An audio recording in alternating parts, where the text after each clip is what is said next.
Très chers amis, nous sommes donc dans le livre de Shmuel Bet et nous sommes au chapitre 2, Perek Bet.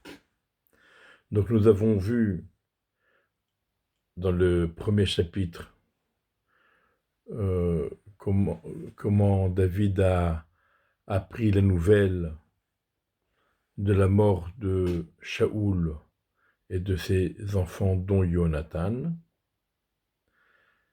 et comment il a fait une oraison funèbre extraordinaire à cette occasion.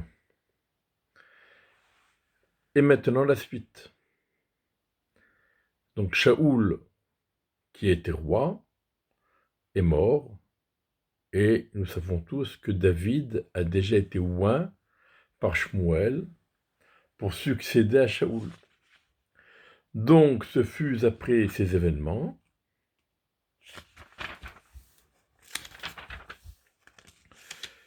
David questionna Dieu, donc par l'intermédiaire du Urim Thummim, en disant: dois-je monter dans une des villes des Yehuda? Donc, comme nous le savons, on pose une question à la fois. David pose donc une seule question.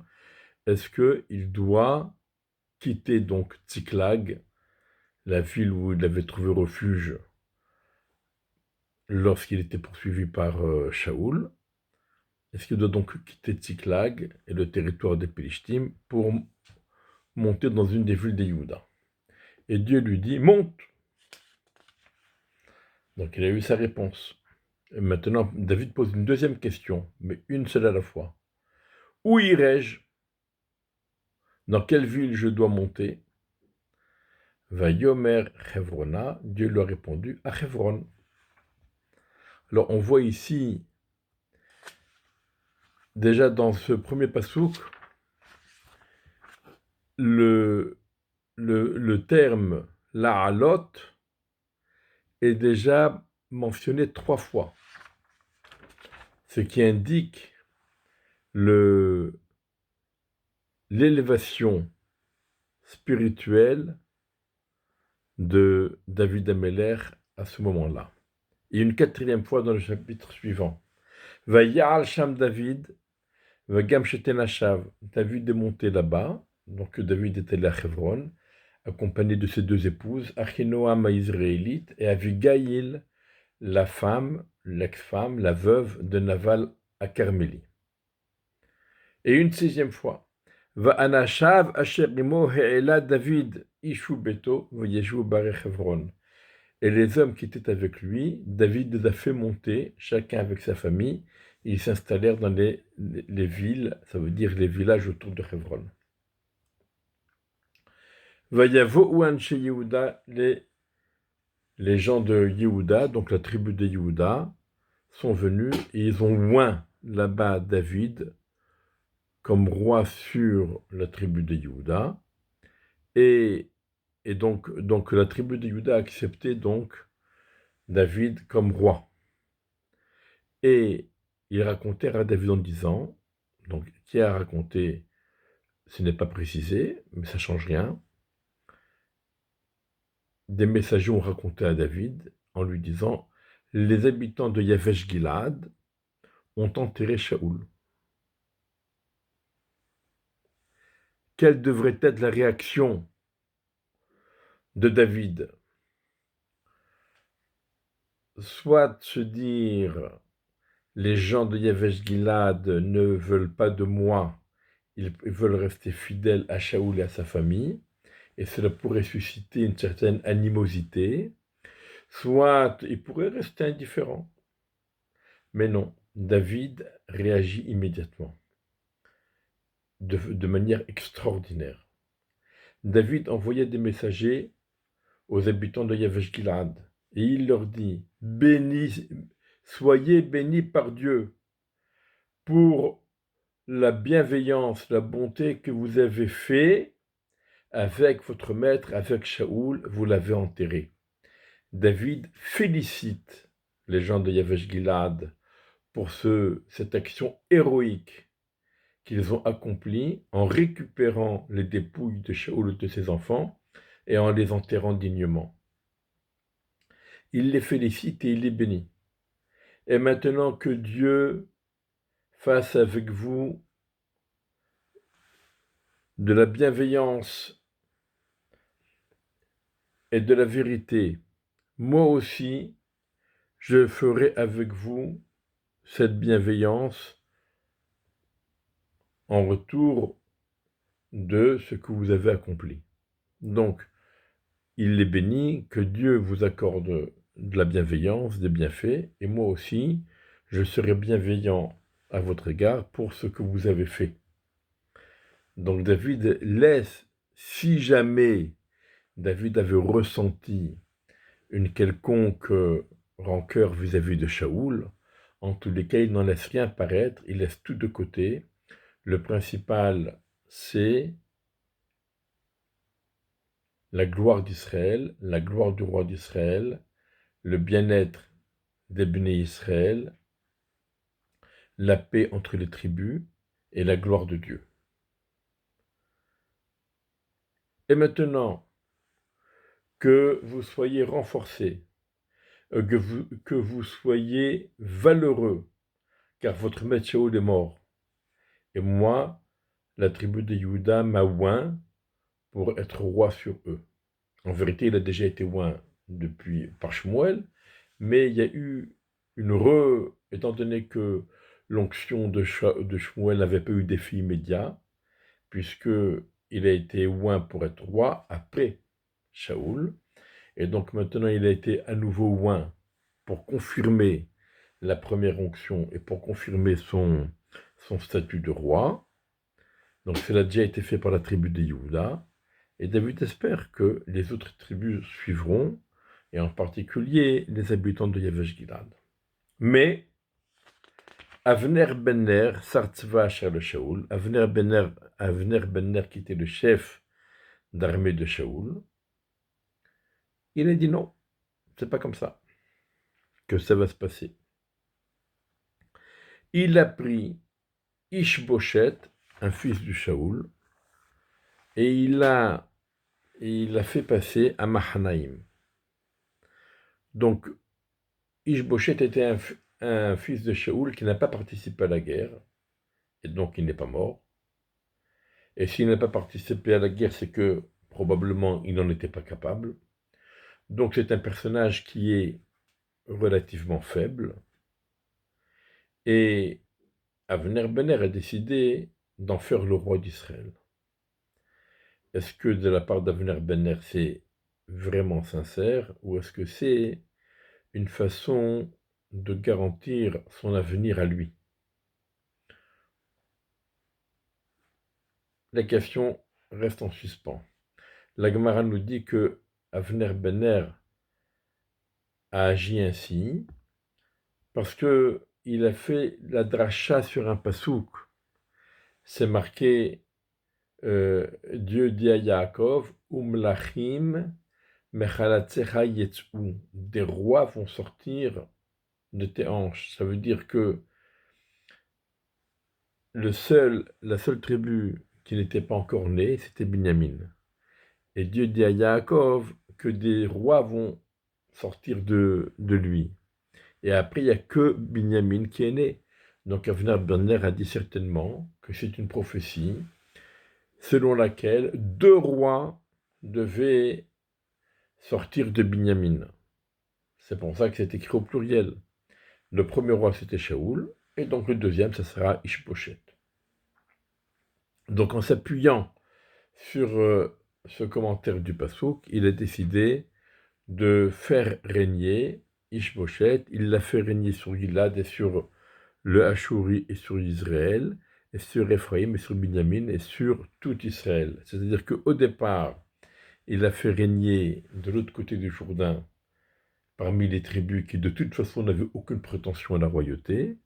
Et à partir de là, petit à petit, eh bien, le règne de Ishboshet, soutenu par Avner ben Ner, a été accepté et reconnu par toutes les autres tribus, excepté bien sûr la tribu de Yehuda, qui avait oint sur eux David. Ishboshet le fils de Shaoul, était âgé de 40 ans lorsqu'il a régné sur Israël, et 2 années il a régné. Seule la tribu de Juda avait suivi David. Ce fut le nombre de jours que David régna à Hebron sur la tribu de Juda, 7 ans et 6 mois. Donc, David Amelech a régné 7 ans et 6 mois à Hebron, sur la tribu de Juda, et pendant ces 7 ans et 6 mois, Ishboshet a régné les 2 dernières années sur tout Israël, mais il avait déjà régné 5 ans et demi, en gagnant peu à peu les tribus. D'abord les tribus qui se trouvaient de l'autre côté du Jourdain, et ensuite il a gagné du terrain à l'intérieur des terres. Avner ben Ner sortit avec les serviteurs de Ishboshet, fils de Shaoul, et il est allé de Mahanaïm à Givon.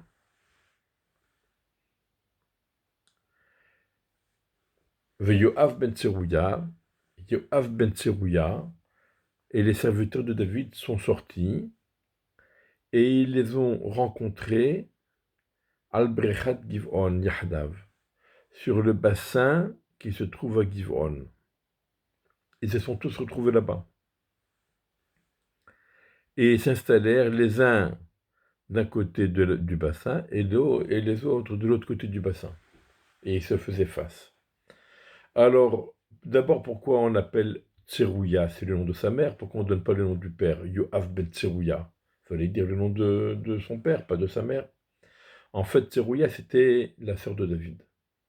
Une des sœurs de David. Et donc, c'était plus élogieux de se faire appeler le fils de la sœur de David plutôt que le fils de Monsieur Intel.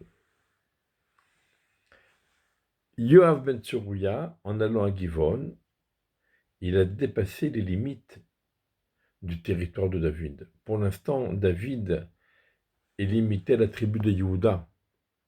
Quand il va à Givon, il marche en territoire de Ishboshet, ce qui peut être considéré comme une provocation. Effectivement, ils se font face les uns des autres autour du bassin qui se trouve à Givon. Avner dit à Yoav que les jeunes soldats se lèvent et qu'ils jouent devant nous. Et Yoav dit qu'ils se lèvent.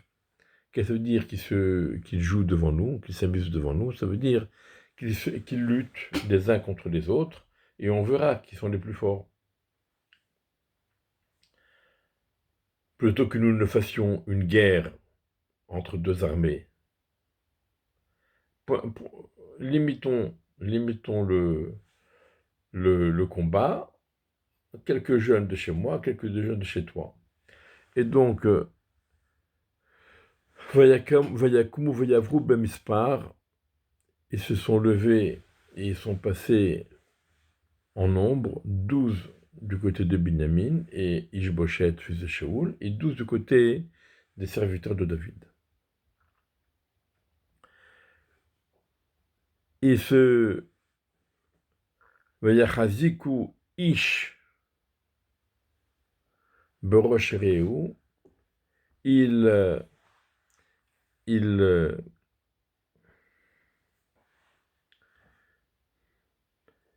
attrapèrent avec force chacun la tête de son prochain,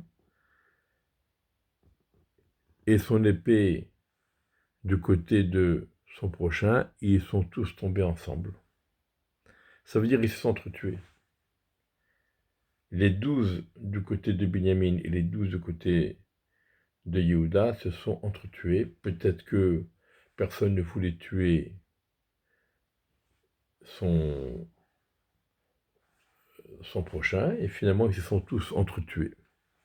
Bon, ils appelèrent, donc il y a 24 personnes qui sont mortes, 12 de chaque côté. Il appela à cet endroit Chelket Hatsurim Asher Begivon, l'enclos des, des héros, l'enclos des rochers qui se trouve à Givon. Ça veut dire, dans cet enclos se sont battus 12 et 12 valeureux soldats, et ils sont tous morts, ils se sont entretués. Et la guerre fut très dure, terriblement dure ce jour-là. Avner et les hommes d'Israël ont été frappés devant les serviteurs de David. Donc ici, nous avons, premièrement, Yoav a fait un faux pas en sortant du territoire de Judée. Ça peut être pris comme une provocation. Avner a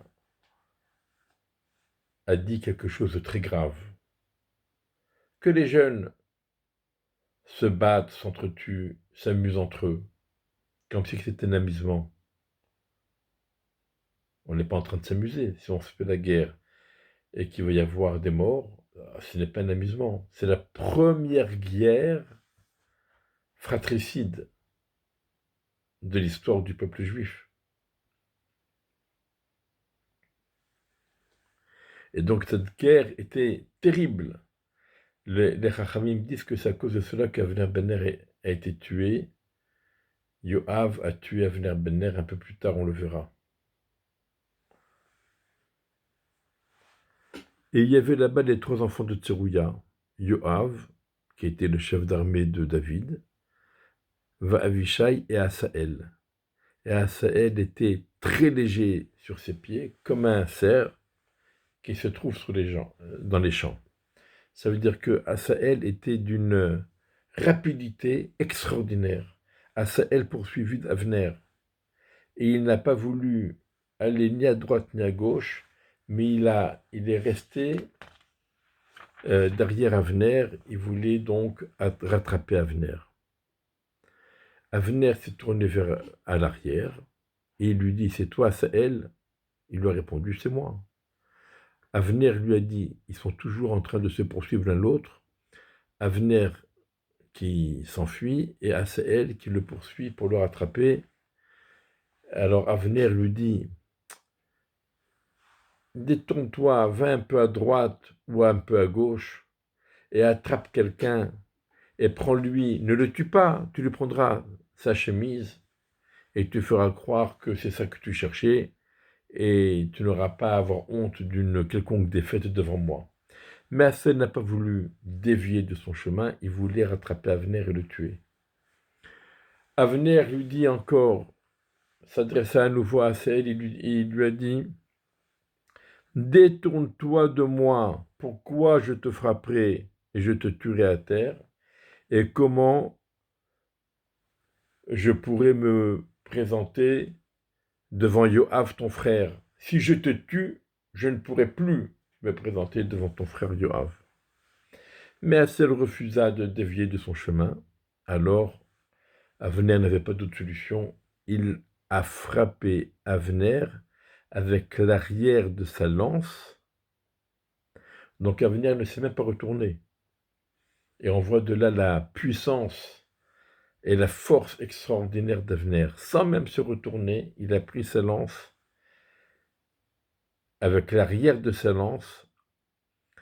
Il a lancé sa lance contre Avner et il a transpercé son corps au niveau de la 5e côte, là où se trouvent le cœur et les principaux organes vitaux, et avec une telle force que la lance est sortie, a transpercé le corps et elle est sortie de l'autre côté.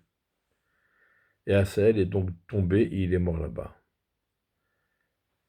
Et ce fut tout celui qui venait à cet endroit-là où est tombé Asaël et où il est mort, tout celui qui passait par là-bas s'arrêtait par respect en souvenir de Asaël. Et donc Yoav et Avishai, les frères de Asaël, ont poursuivi Avner.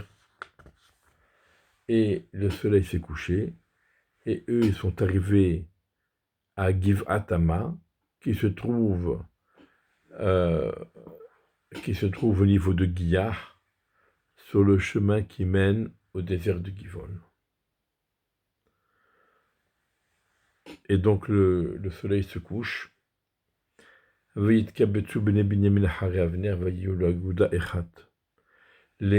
tribu de Binyamin se sont rassemblés du côté d'Avner et ils ont formé un seul groupe. Ils étaient unis. Et ils se tinrent au sommet d'une colline.